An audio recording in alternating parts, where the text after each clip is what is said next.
안녕하세요. 대단히 반갑습니다. 바둑의 전설 조훈현 1-7. 소년 훈현이 실전 수업을 쌓은 곳은 다름 아닌 후지사와 등택수행의 연구실이었다. 당시 후지사와 구단은 전후 일본 기계에서 변환의 천재 야마베, 삼부준당, 독설가 카즈와라, 미연무웅과 함께 기계의 삼총사로 불리우던 거목이었는데 포석 감각이 당대 제일로 평가받고 있었고 큰 승부에 강한 기사로 정평이 난 인물이었다. 워낙 자유분방한 천재형인 후지사와는 우연히 한국에서 건너온 조훈현을 발견하고 각별한 애정을 쏟아주었다. 소년의 화사한 기품과 전류처럼 빠른 직관이 자신의 스타일과 딱 들어맞았기 때문이었는지도 모른다. 후지사와는 후배들에게 철저히 속기를 강조하곤 했다. 빨리 두어야 감각이 발달한다는 주장이었다. 그의 연구회에는 오오다케, 대추경웅, 임해봉, 구토, 공등 등이 멤버로 참여하고 있어 그야말로 쟁쟁한 영웅우걸들이 모인 양산박이라고 해도 과언이 아니었다. 훈현은 그 멤버들 중 막내였다. 바둑 황제 조훈현의 일생은 거의 노출되어 있지만 이 시기의 디테일한 과정은 그다지 알려진 바가 없는 것으로 안다. 그는 황태자 시절에 이미 그토록 물 좋은 바닥에서 활개를 치며 바둑을 배웠던 것이다. 생각해보라. 후지사와, 임해봉, 오오다케, 구토 등등 그 몇몇의 명성과 호방한 기풍들을 그들 중에 하나라도 쫀쫀한 바둑이 있던가? 화려하고 두텁고 미학적이며 완력을 구사하는 고수들이 아니던가? 그들 틈바구니에서 소년 훈현은 알게 모르게 전투력을 전수받았으니 알고 보면 그들이 죄다 스승이며 사형이여 동지에다가 우리 편인 셈이다. 성격이 천진난만하면서도 구김살이 없는 후지사와는 훈현을 보기만 하면 바둑판 앞에 앉혀놓고 팔소매를 걷어붙였다. 덤벼라. 쿰깬 훈현의 일본식 발음. 그는 시덥잖게 권위를 참는 사람이 아니었다. 당대 최고수의 반열에 끼는 원로였지만 바둑판 앞에서는 마냥 즐거워지는 어린애와도 같았다. 두 천재의 바둑은 늘 속기로 부딪혔다. 후지사와는 자타가 공이라는 일본 제1의 속기왕이었는데 훈현의 바둑은 그보다 훨씬 시간 사용량이 적었다.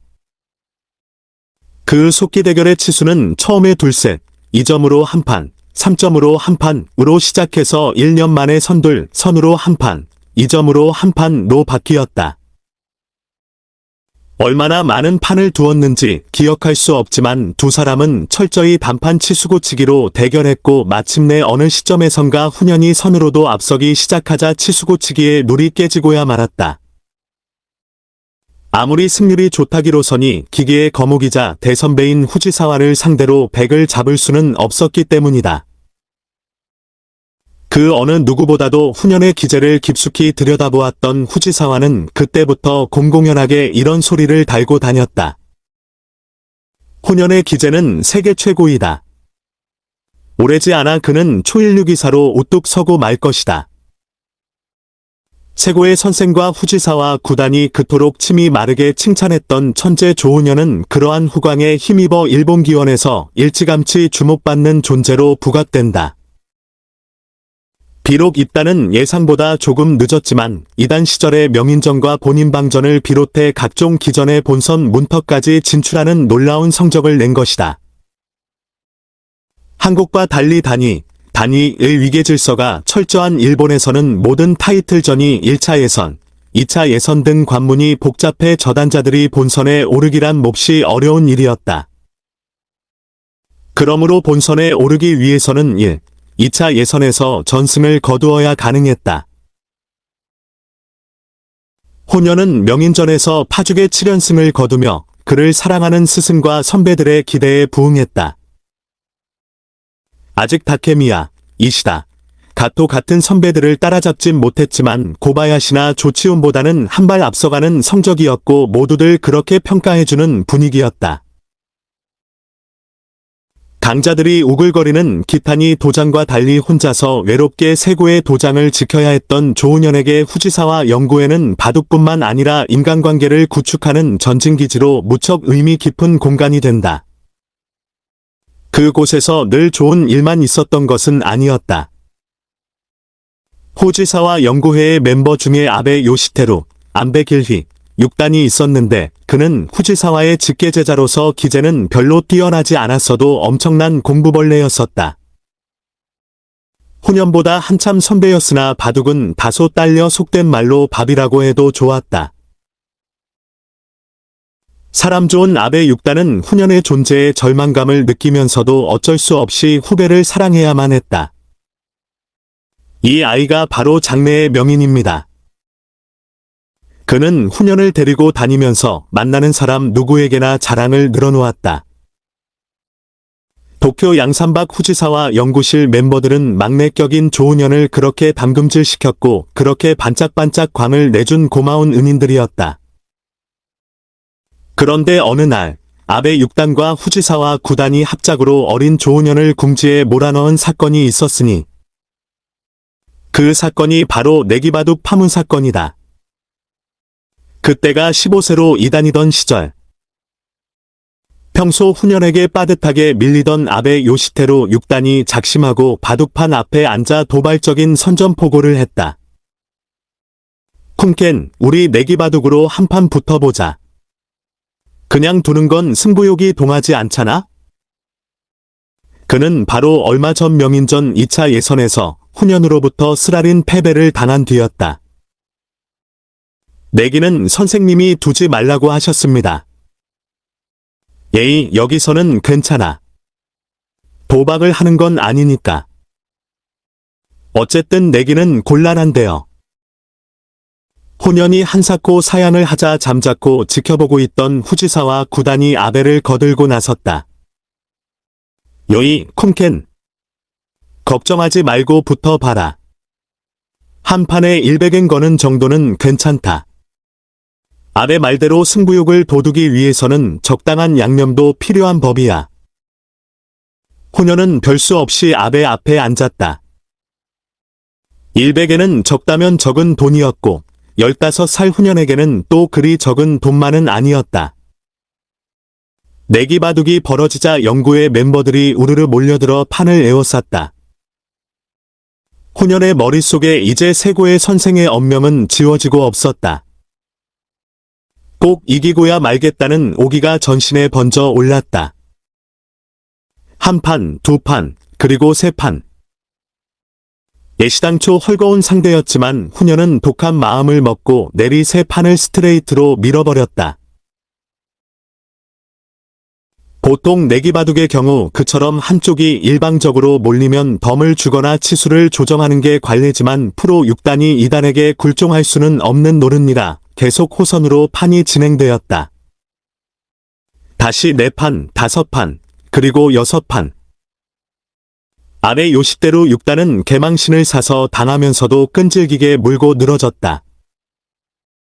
어쩌면 그는 한 판이라도 건져보겠다는 욕심보다도 천재 조은현의 진가를 확실하게 엿보고 싶은 호기심 때문에 판을 벌였는지도 모른다. 그날 후년은 내리 6승을 거두고 600엔을 땄다. 그 소식은 금세 일본 바둑계에 널리 알려졌다. 소문을 퍼뜨린 장본인이 바로 아베 요시테루였다. 그는 창피한 줄도 모르고 후년이를 자랑하고 다녔다. 세고의 선생의 내제자 후년이에게 내기바둑을 둬서 6판을 깨졌다. 정말 무서운 놈이다. 물론 그의 의도는 동생처럼 아끼는 후년의 존재를 널리 알리고 싶은 선심이었을 것이다. 그러나 그 소식이 세고의 선생의 귀에까지 들어가게 되고 이는 엉뚱한 방향으로 전개되고 만다.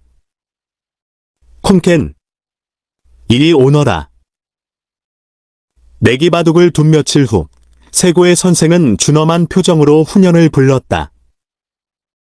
영문도 모르고 후년은 노스승 앞에 꿇어앉았다. 아베 요시테루와 내기바둑을 두었다면서? 네. 후년이 기어들어가는 소리로 대답했다. 스승은 제자의 대답을 듣고 나서 눈을 감았다. 히로시마 출신의 스승은 2차 대전 당시 원폭 피해를 입어 얼굴이 일그러져 있었는데 그나대 분노가 어리자 차마 쳐다볼 수 없을 만큼 무서운 표정으로 변해갔다. 보따리 싸서 당장 나가라. 내가 아무리 재주가 뛰어나도 그따위 정신태도로 바둑을 대한다면 다 부질없는 일이다.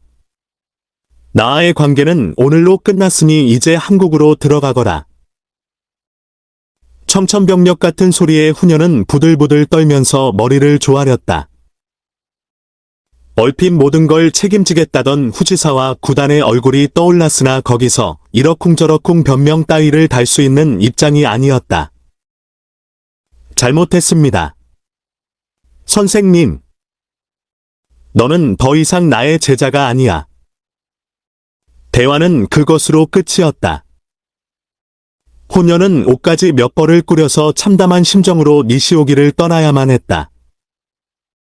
이제 어디로 가야 하나? 생각 같아서는 후지사와 영구의 클럽 선배들에게 사정을 털어놓고 도움을 청하고 싶었다. 그러나 호롤단신 일본에 건너온 후년의 입장으로 볼 때 세고의 문화에서 파문당한 일은 엄청난 충격이었다. 어쩌면 바둑 자체를 포기해야 할 상황인지도 몰랐다. 아직 15에 불과한 그로서는 이 난관을 합리적으로 돌파할 수 있는 지혜가 부족했다. 하루 종일 도쿄 거리를 헤매다 후녀는 한국 식당의 간판을 발견하고 무작정 들어갔다. 안녕하세요. 저는 한국 유학생인데 사정이 어려워 찾아왔습니다. 어떤 일이라도 시키는 대로 할 테니 숙식을 해결해 주실 수 있으신지요? 주인은 후년의 행색을 물끄러미 바라보다가 고개를 끄덕였다. 그 식당에서 후년은 졸지에 접시 닦기로 전락해 2주일 동안 주방의 싱크대를 지키며 눈물겨운 밥을 먹어야 했다. 세고의 선생의 분노가 가라앉은 기간이 바로 그 2주일이었다. 그동안 주변의 많은 사람들이 세고의 선생을 찾아가 후년의 처지를 변호하고 내기바둑의 동기가 불순하지 않았다는 점을 강조하며 용서를 청했다. 한 입으로 절대 두말을 하지 않는 세고의 선생은 그때 처음으로 원칙을 깨뜨리고 후년을 다시 받아들였다. 철없는 제자에게 따끔한 교훈을 주기 위해서 파문을 시킨 것이지 사실 선생의 마음은 2주 동안 몹시 불안하고 허어로웠을 것이다. 나가란다고 아무런 대책 없이 휙 나가버린 제자가 도대체 어느 곳에서 어떻게 지내고 있는지 궁금하기도 하고 혹시 무슨 일은 당하지 않았을까 걱정스러웠으리다. 이 대목에서 소년 조은현의 비화 하나를 추가할까 한다. 8살 무렵의 사건이다. 바둑보다 만화에 더 관심을 기울이는 어린 후년의 산만한 자세에 화가 난 부친 조규상이 하루는 아들의 손목을 부여잡고 거리로 나섰다. 너 이 놈. 그 따위로 바둑을 두려면 다 그만둬라. 한강으로 가자. 이 애비는 너 때문에 복장이 뒤집혀 살기가 싫다. 한강에 풍덩 빠져 죽어버릴란다. 그러자 아들이 대답했다. 아버지. 잘못은 제가 했는데 왜 아버지가 죽습니까? 제가 한강에 빠져 죽겠습니다. 그리고는 오히려 앞장서서 걸어가는 것이었다. 충격요법을 통해 버릇을 고치려던 아버지는 그 한마디로 넉다운이 되고 말았었다. 세고의 선생으로부터 파문을 당한 사건과 묘하게 맥락이 닿아있는 일화가 아닌가. 물론 내기바둑 사건으로 후년은 큰 교훈을 얻었지만 세고의 선생도 이 마지막 제자를 막 다뤄서는 안 된다는 교훈을 얻었을 것이다. 그 당시까지도 천재 조은현의 특질 가운데 하나는 궁지에 몰려도 소년답게 아쉬운 소리를 하지 못하고 상황에 떠밀려 흘러가고 많은 캐세라 세라 기질이 다분했다는 점이다. 조은현의 취미는 등산과 독서로 알려져 있다. 그러나 그가 바둑 이외에 가장 많은 시간을 투자하는 쪽은 단연 컴퓨터 게임이다. 평창동 그의 자택에 가보면 호화롭진 않아도 방의 배치가 아주 아기자기하게 설계되어 있음에 놀라게 된다. 1층에는 노모의 방과 부부의 침실, 거실이 있고 지하에는 서재 겸 기록실, 그가 평생 획득한 트로피와 상패들을 진열한 음악실, 피아노와 노래방 기기가 설비된 이 있으며 2층에 세 자녀의 방이 각각의 개성에 따라 꾸며져 있다. 조 국수는 대국이 없는 날 특유의 날쌘 행보로 2층 계단을 서너 개씩 뛰어 밟으며 자녀들의 영역을 침범하곤 한다. 그곳에 인터넷 전용선이 깔린 펜티엄급 컴퓨터가 있기 때문이다. 대낮이라 두 딸은 학교에 가 있고 아들 민재는 먼 지방의 대학 기숙사에서 생활하고 있기에 컴퓨터는 온전히 그의 몫이다. 그의 컴퓨터 포석도 바둑만큼이나 빠르다. 아직 잡한 솜씨는 초보 수준이지만 마우스를 움직이는 솜씨 하나는 날렵하기 짝이 없다. 인터넷으로 들어가면 초기 화면의 사회정보를 단숨에 속독하고 게임 사이트로 들어간다. 스타크래프트도 즐기고 고스톱과 블랙잭 등 다양한 게임을 만끽하는데 무엇을 해도 승률은 높은 쪽이다. 조은현의 게임에 대한 감각, 승부에 대한 집중력은 이미 정평이 나 있다. 세계적인 프로 갬블러이자 조은현의 절친한 친구인 차민수 사단도 조 국수의 내공에 혀를 내두른다. 바둑만 잘 두는 게 아닙니다. 포커와 장기, 마작 솜씨도 뛰어나죠. 천부적인 승부사입니다. 조 국수의 승부사적 에피소드 중에 전설적인 일화가 바로 체스 챔피언을 꺾은 기록이다. 언젠가 나를 방문했을 때 일정 중에 체스 대회를 참관하는 스케줄이 있었는데 마지막에 체스 챔피언과 바둑 황제 조은현이 인사를 할 기회가 생겼다. 동서양의 챔피언들이 만나자 주위의 호사가들이 체스 한 판을 기념으로 더 보라고 권유했다. 물론 전공이 달랐으므로 형식적인 팬서비스 대국에 불과했지만 를 더 본 적 없는 조은현이 망설임 없이 챔피언의 맞은편에 앉았고 속기로 한 판을 벌인 결과 기습적인 승리를 낚아챈 것이었다. 그 황당한 결과에 모두가 어안이 벙벙해질 수밖에 없었는데 난 체스의 채자도 몰라. 그런데 그들이 두는 것을 유심히 보니까 몇 가지 이기는 길이 눈에 들어오더라고. 이것이 그의 국후 무용담이다. 축구로 표현하자면 하프서클에서 윙쪽으로 패스한 다음 빠르게 적진을 돌파한 뒤 센터링을 올리고 장신의 포워드가 헤딩슛을 날리는 공식 같은 것. 그러니까 일정한 틀의 코스가 보이더란 이야기야. 이것이 그의 국후 무용담이다. 공식 대국은 아니지만 체스 초짜가 챔피언을 한 방에 보낼 수 있다는 건 상식적으로 이해할 수 없는 사건이 아닌가. 그러나 조은현이란 인물 자체가 워낙에 상식적으로 해독이 되지 않는 천재라는 사실을 우리는 모두가 알고 있기에 이 에피소드는 그리 놀랄만한 일도 아닌지 모른다. 그가 체스에 관해 덧붙인 한마디가 통쾌하기만 하다. 체스나 장기는 바둑에 비해 경우의 수가 훨씬 적다. 벌써 체스는 인간이 컴퓨터에게 밀리고 있는 판이다. 하지만 바둑은 어떠한가?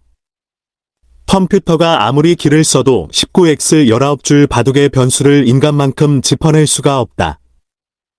바둑이야말로 진정 인간이 누릴 수 있는 최고 수준의 마인드 스포츠라고 할 수 있다. 이야기는 다시 일본 유학 시절로 돌아간다. 내기바둑 사건으로 세고의 선생으로부터 혼쭐이 난 조은현은 그 뒤 각별히 조심을 하고 바둑 공부에 전념했다. 그러나 또 한 차례 파문 지경까지 몰릴 만큼 혼이 난 전과가 있었다.